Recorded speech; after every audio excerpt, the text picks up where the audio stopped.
আবার নবী রক্তাক্ত হয়ে জামিনের মধ্যে লুটিয়ে পড়লেন, আবার মেরেছে। বিশ্বনবীর মতো এত সুশ্রী মানব, বিশ্বনবীর মতো এত শুভ্র মানব, বিশ্বনবীর মতো এমন চমৎকার দেহাবয়ব দিয়ে রব্বুল আলামিন কাউকে বানান নাই। এরকম চমৎকার মানুষটাকে তারা তায়েফের ওই জামিনে রক্তাক্ত করেছে। বিশ্বনবী দুনিয়ার কোনো স্বার্থের জন্য সেখানে যান নাই, নিজের কোনো লাভের জন্য, প্রাপ্তির জন্য যান নাই, তায়েফবাসীদের জাহান্নামের আগুন থেকে বাঁচাতে গিয়েছেন। ঠিক কিনা বলেন?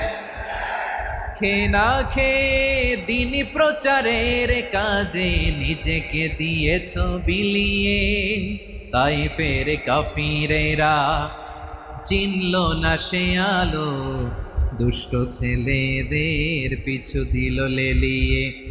পাথরের আঘাতে ক্ষত বিক্ষত হয়ে সারা শরীর